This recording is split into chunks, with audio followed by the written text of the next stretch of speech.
while they're getting this set up, there's really kind of two parts to what you're going to see, and they're interleaved. A portion of it is kind of a story of how I go in late December of 2015 with an HT to make the sudden decision to go sit on a mountaintop and contest. And all I've done up to that point is talk on repeaters. And that was a bit of a transition, to say the least, from one to the other. The other part is a little bit about VHF UHF contesting and how it's structured.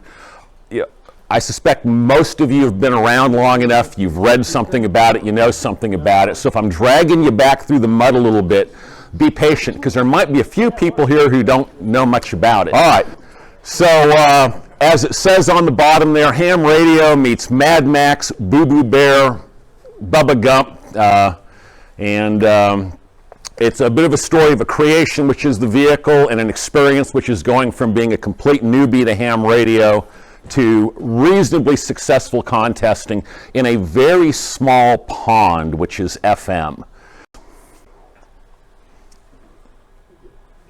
There we go. So a little background of myself. I'll let you read. Probably the big part on this is I got a radio right on Thanksgiving 2015. I spent 6 months thinking, what do I want to build? Am I going to use ladder line or coax? What kind of antenna, what kind of transceiver? And a buddy of mine and I just wandered into Summit Auto Racing, and there was a DX Engineering kiosk, and heck, I'm just going to buy handheld and put an end to this suffering. So after 6 months of thinking about it, I walk out with an HT.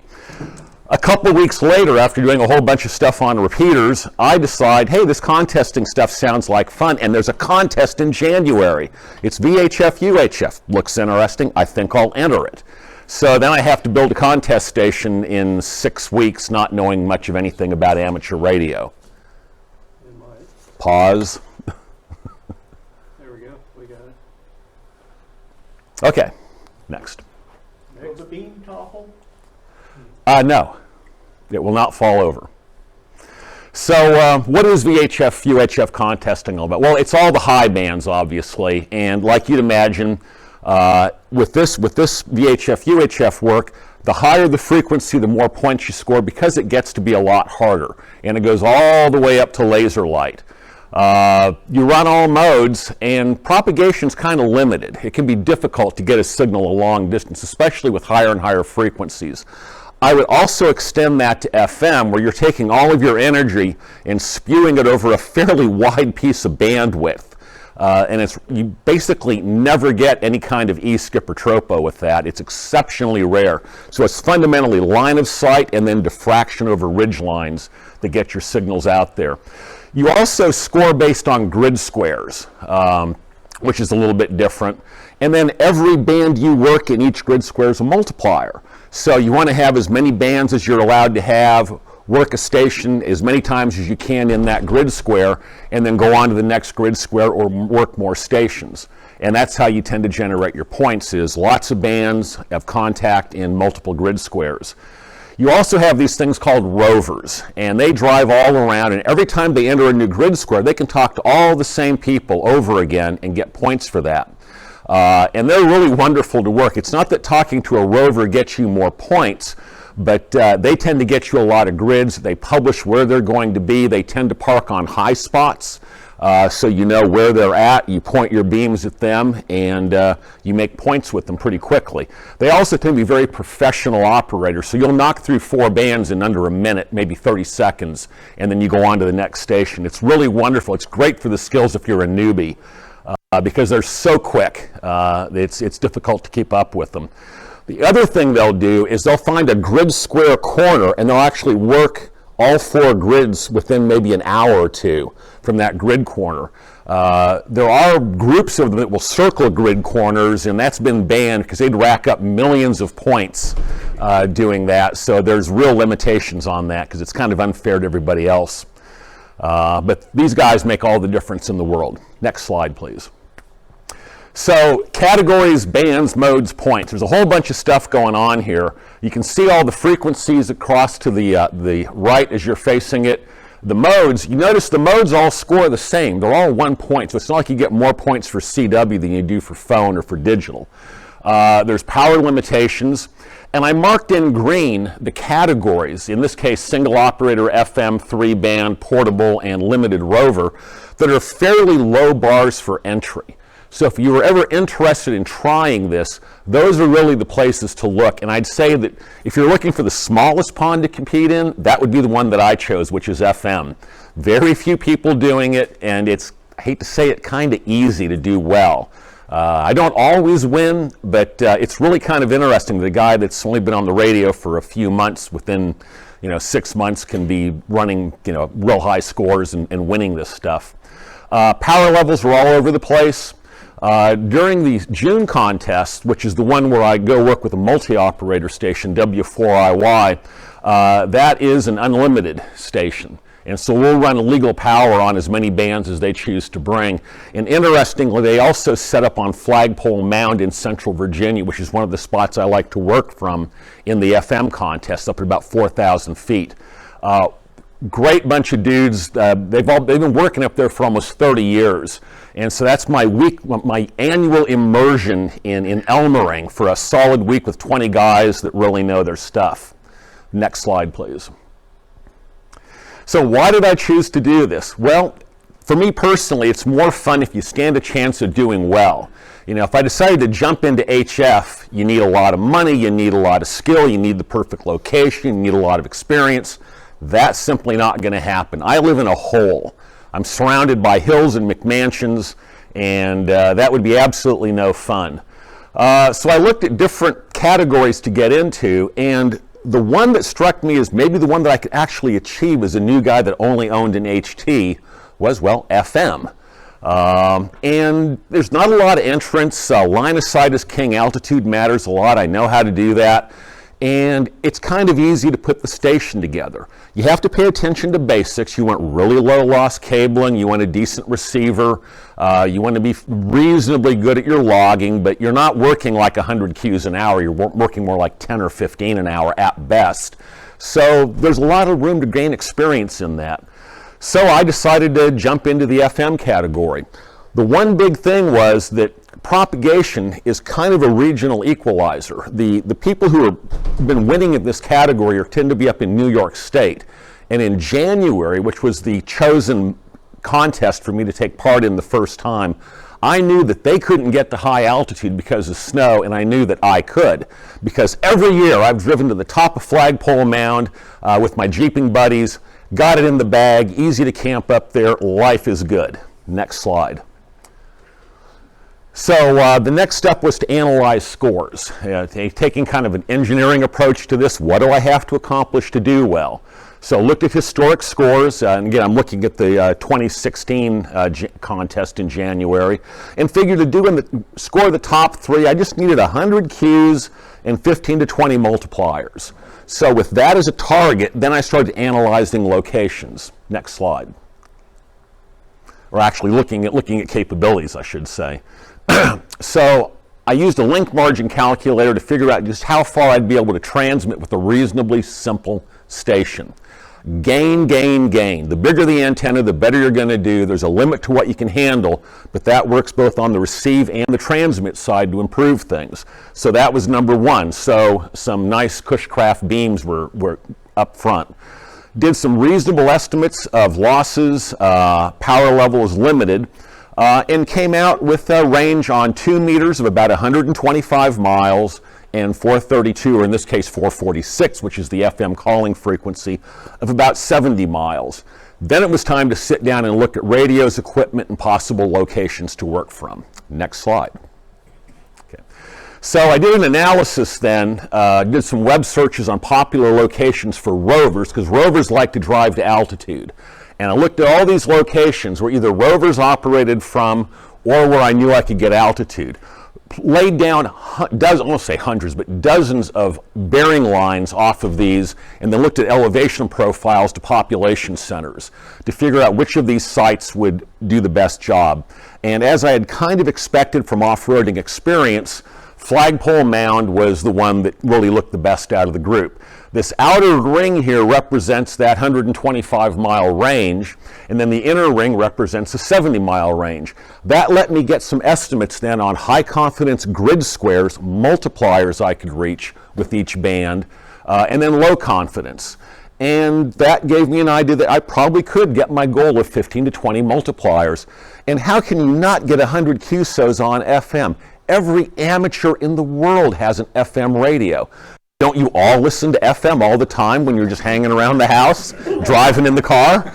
It was going to be easy. And I got I-81 underneath me, and I know everybody driving up and down I-81 is an amateur radio operator, so all I got to do is sit there and just pound away at them. I'm going to win this puppy, first time out. Next slide. So I had to design a system and build it. So I decided what radios, hardware, how to lay out my contest vehicle, which was my Jeep, and how I was going to power the whole thing.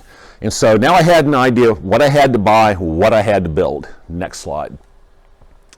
So I built the vehicle up. I took some kitchen cutting boards, high-density polyethylene, cut them up, made bearings out of them, built my own manual rotator, tore up the interior of my Jeep, took out the back seat, took the passenger seat, pulled it to the back, turned it sideways, had a place to operate, built a folding table in here, insulated it so I could sleep inside, because it's going to be, 40-mile-an-hour winds, single-digit temperatures. Wanted to be comfortable. Had just enough room to sleep underneath that table in the back. And then I had to put a mast on there and get everything set up. Next slide. So I went out and I bought a whole bunch of fence post top rail, slotted it, put brackets on it, built my mast out, made a clamping bar that basically slides over and clamps down on the joints to hold it together, welded up a cross arm to hold all the antennas, and got all this stuff assembled, and lo and behold, right before the contest, I'm ready to roll. Everything's loaded up, good to go. Next slide. So I'm going to go to Flagpole, 4,400 feet. Been up there every year with my winter ride in my Jeep Club. Well, of course, it snows 4 feet, 2 weeks before the contest.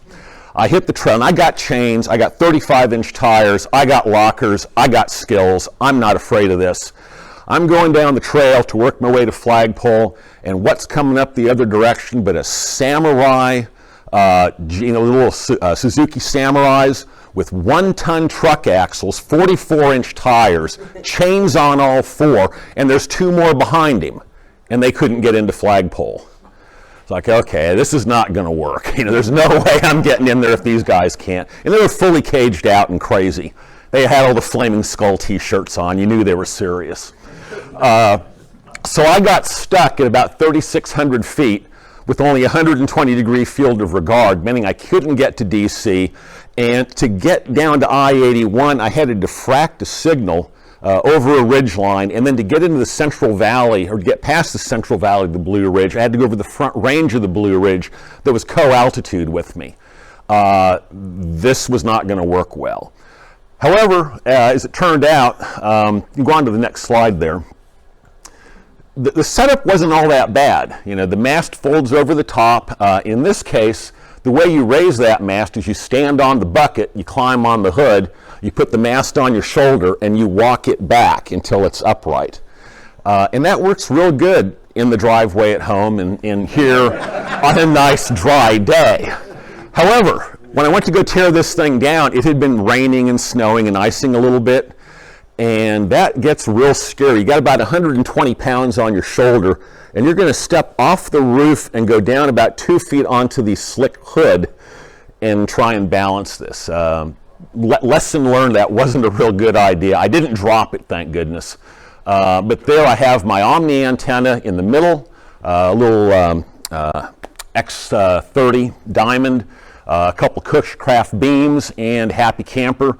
You notice all the guys go to these cross arms right here, so basically all the bending loads are right at the roof of the Jeep. But being an aerospace engineer, I knew how to calculate all that stuff and make sure it wouldn't break, and you know what, it didn't. I had some good winds up there, and the Jeep rocked back and forth, but the mast stayed put.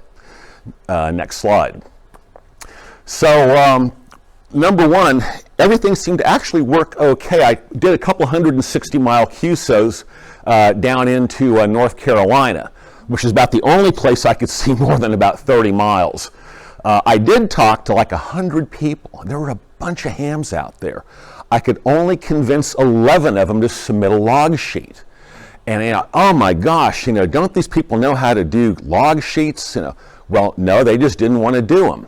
So, I wrote up my score. I had 11 contacts in like 3 different grids or 4 grids, and I submitted that to ARRL. And then I'm kind of whining on the VHF UHF reflector about these 100 or so people I talked to, and I couldn't get them to submit logs. Well, of course, what I find out is if I would have just written them down and submitted them, they actually would have counted, and I probably would have won the bloody thing.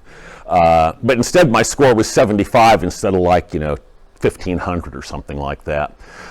Lots of lessons learned. Too many nuts and bolts and fasteners. You're dropping stuff in the snow. The mast was too heavy. I carried the antennas internally, disassembled. The question was, how does the logging work in a contest? And there are 2 things that can happen. One is that when you and I make a contact, I write down your call sign and your grid square, you write down mine, and we both submit contest logs to ARRL. And if that happens, then we both get credit for it. Now, if you don't submit a log, that means you're not competing, okay?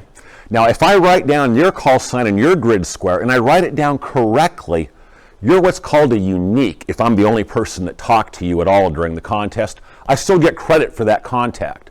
So even if you don't submit a log sheet, the station on the other end that is competing gets credit for that score, okay? Of course, I thought everybody had to submit logs, so I talked to 111 people, and I only submit 11 of them because only 11 were going to send logs in.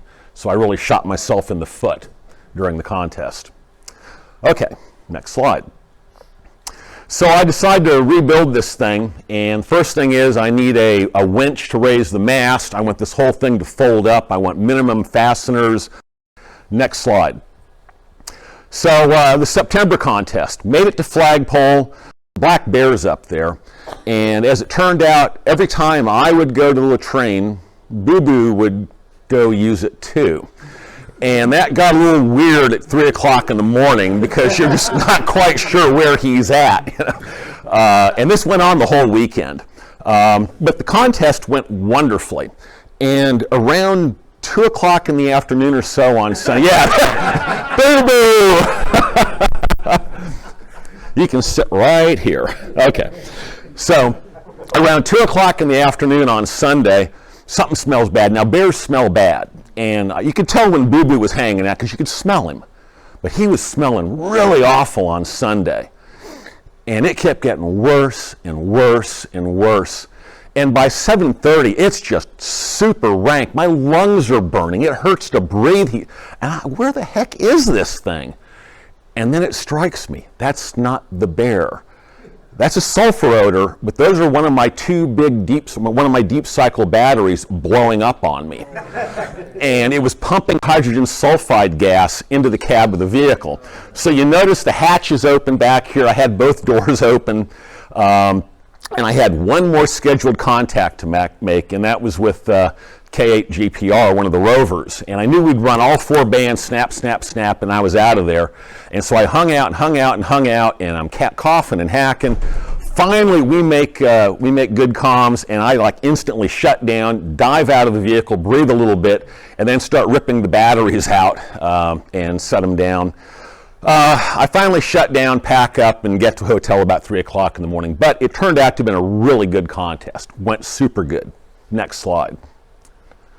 So the results of that, and you can kind of see, here I'm right here inside that blue circle, and you can see the bulk of these contacts are right up and down the Central Valley of the Shenandoah. A few are broken over the Front Range, and a couple of these were really cool. I had people that were butted right up against the eastern range of the Blue Ridge, 2,000 to 3,000 feet below the peak, and I'm shooting a signal about 50 miles, and it's diffracting over that, and they're getting the S9 on that because the signal's that strong when it breaks over the ridge, as opposed to being blocked. So pretty slick stuff. I actually talked to one guy up here in FN01. He was a mobile up on, I believe that's 80 or 90 highway. I think it's 80 highway up top there. That was an amazing contact up in that area. And then I had a few down here, right on the Virginia, North Carolina border, and then one echo mite grid. You notice these grids are empty, and I'm really close. That's because these are very, very mountainous, and everybody lives in the valleys, and I just couldn't drop a signal down there. So that was a weak area for me. And you notice there wasn't anything getting down here much into Richmond. And Richmond is difficult because it's so noisy. I have to diffract that signal over the east range of the Blue Ridge, then it's got to go on another 100 miles, and there's just not enough gas behind it to get her there. Next slide. So, lessons learned, okay? Before that contest, I sent out 3,000, 4,000 emails. I sent an email to every ham within about 150 miles of flagpole that had an address on QRZ. And I had 2 people that complained about it. Everybody else was either ignored it or said they'd be happy to get up on the air and talk to me. I think it was worth it. I had a lot of people that came back and asked if I had 6 meter and asked if I had 2 meter, or I'm sorry, 220 as well. And that seemed to have been a significant thing to do. This was a lifesaver.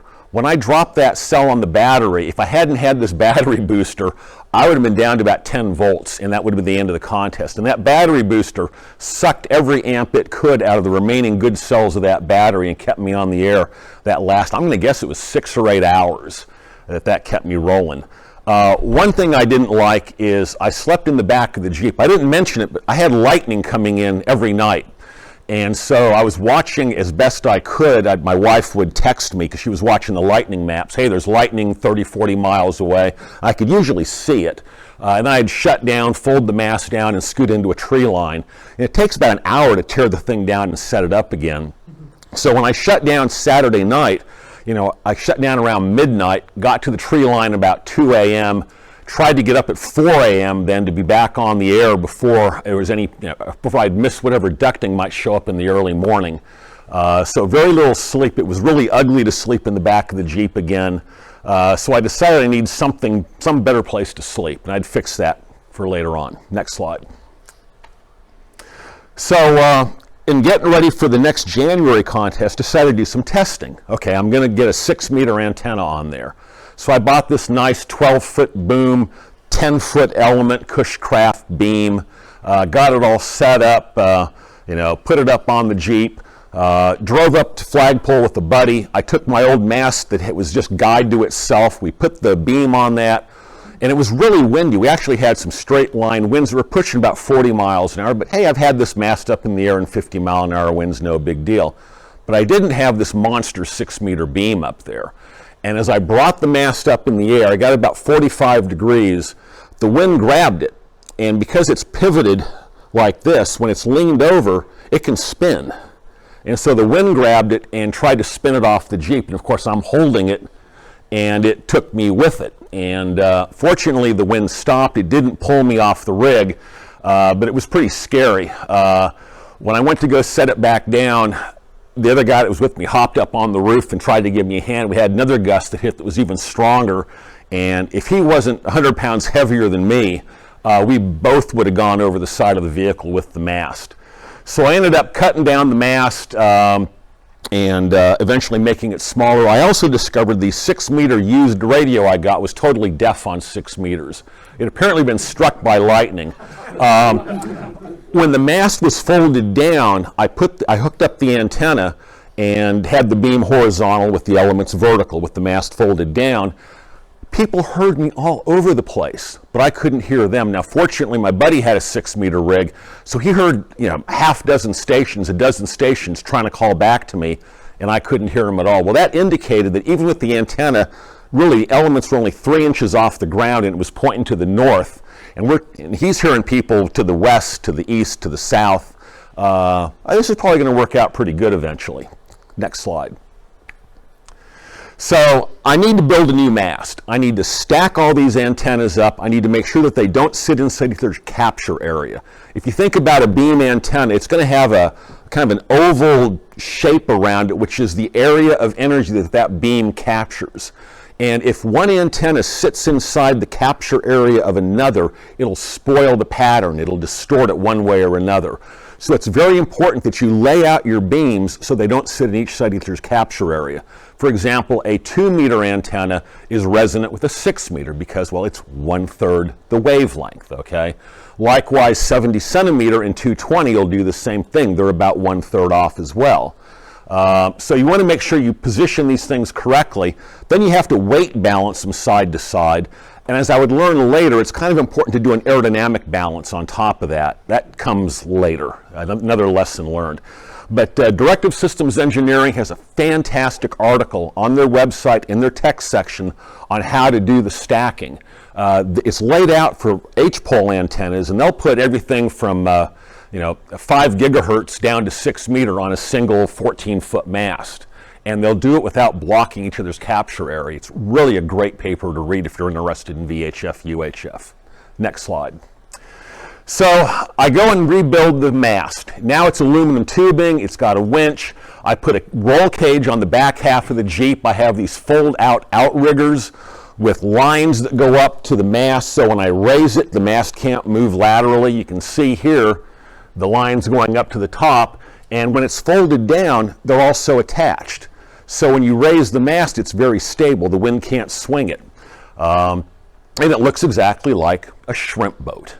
So the guys that fabbed it up said, yeah, this is a shrimp boat. So that's the Bubba Gump connection on here. So we've got Boo Boo Bear, we got Bubba Gump, and Mad Max is just kind of the look of the whole vehicle.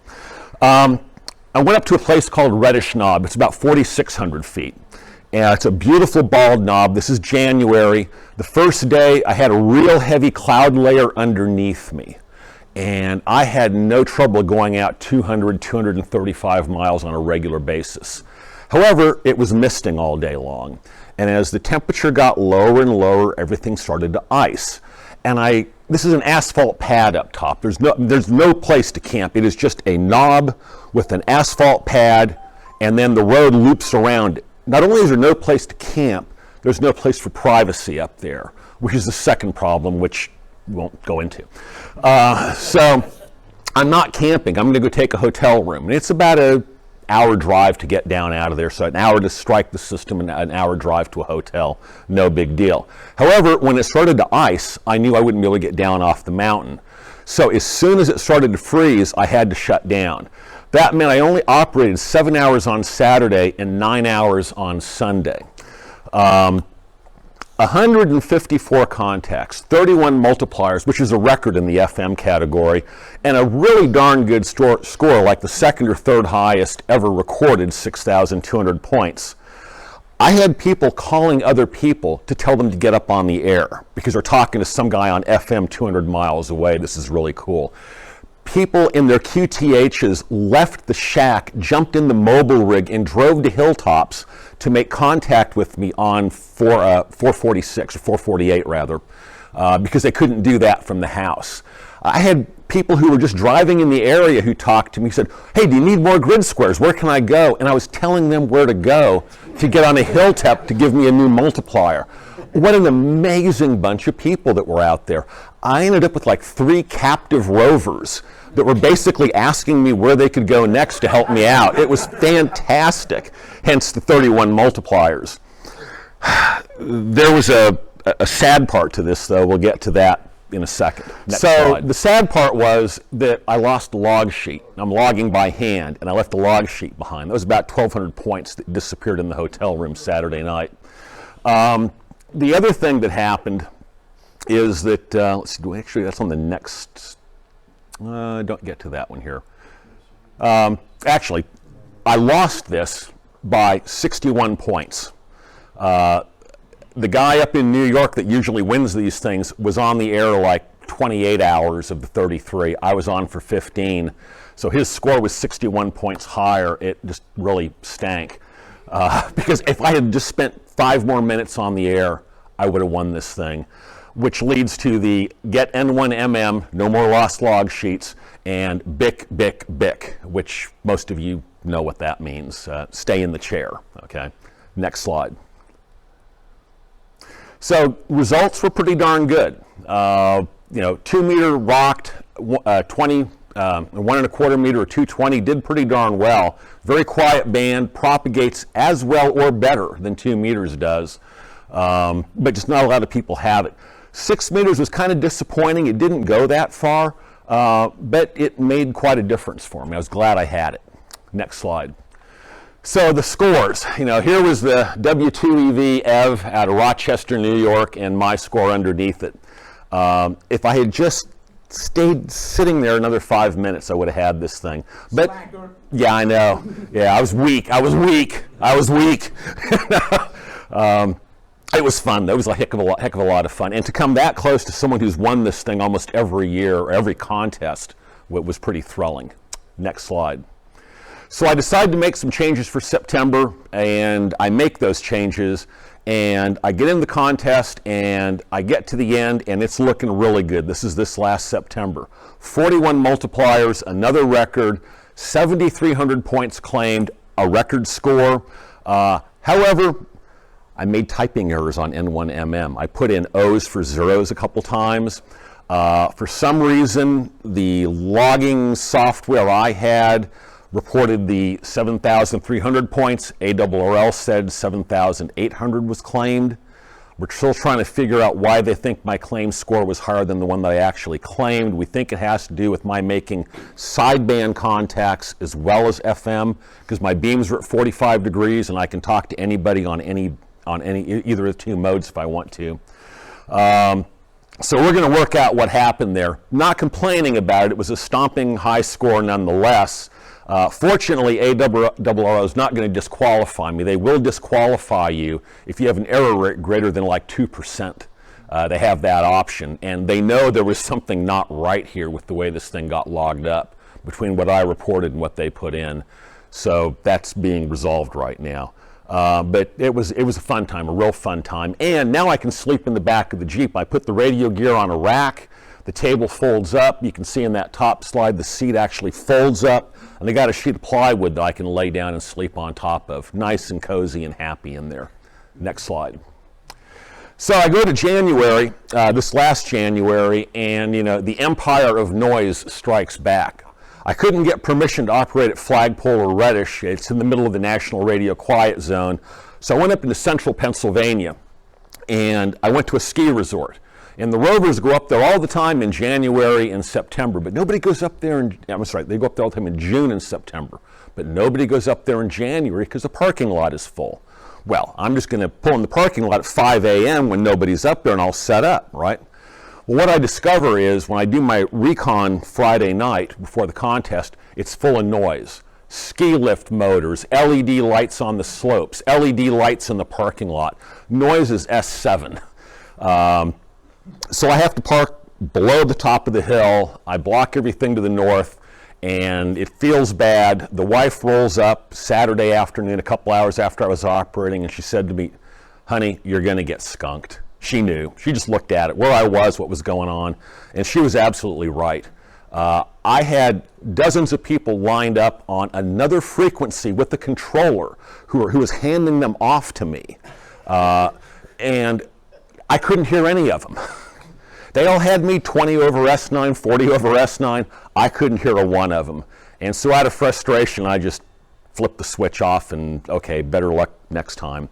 So, I can do really well, but sometimes things just don't roll your way. But all the gear worked great, and the antenna tunes, Jacek, were like spot on, fantastic. Thank you. Next slide. So, go ahead, one more. If you're interested in this, and you'll get a chance to look at this later, I imagine. It's really, for FM, it's all about location. Roving is a huge amount of fun. FM roving is a losing combination, by the way. You don't want to do that, but you can still have a lot of fun talking to people like the captive rovers I work, because they also worked other rovers, and they worked a handful of other stations while cruising around. Single operator portable, hiking into a mountaintop with your gear, setting up. Very few people enter that category. It's low power, 10 watts. If you know CW, you're in like Flint for a top score, because now you can push out and get some range. So that's a great category, and probably the fastest growing category is single operator 3-band. It's a limited power category, but it's only 6 meter, 2 meter, and 70 centimeters. So any reasonable radio can do that for you. And it's a sideband category. People have taken first place working off of beams from their QTH, omni antennas, log periodics. It's not a real exotic category to get into. And the scores run all over the place, anywhere from 8,000 to 19,000, 120,000 at one point. So it's a fun category. A lot of folks like it. Next slide. So what's unique? I'd say number one to think about is FM is actually more genteel. If you've done HF or sideband contesting, people are in a big hurry. In FM, I have to give you your grid square because you're not going to know what it is if you're on FM. And I have to explain to you what an exchange is and how it works. And you have to give me that information back, But you already know what my grid square is. Yes, sir, but you need to say it to me so I can write it down. Well, that doesn't make any sense. And you sit there and you talk. Sometimes you just talk to people for 10 minutes and kind of chat them up a little bit and explain what you're doing. Because people don't expect to make a contact at 200 miles on FM. It's really rare. Don't hammer the calling frequencies. I've seen that happen where a contest station jumps on FM. CQ contest, CQ contest, da da da da, CQ contest. CQ contest, CQ contest. And everybody just goes away. And the band gets silent for like an hour. And then everybody wonders why there's nobody on FM. Next slide. Lots of little things in here. I'd say number one is stick with the basics. Gain, good antennas, clean cables, good tuning and station setup. You can watch the Hepburn and DX maps. That's really more a sideband thing you rarely get. I've never seen, other people have, propagation with FM. And if you're going to be a rover, don't rove solo unless you're really into that. That's tough. Have a driver, be the operator. It can be a lot of fun, especially with the XYL. Next slide. Okay, so 30-second summary. Where the Jeep started, out in a rock pile, and then kind of where it ended up at was over in Pennsylvania. It's been a huge amount of fun, and I will say that I am probably going to move over towards sideband, maybe not this September, but certainly next January. I'll be doing that and adding some more frequencies for sideband. But it's been a great introduction to contesting. It's made amateur radio a huge amount of fun. And the fact that I live in a hole and I really can't talk to anybody, it's a great way to actually use the radio and get out. Thank you.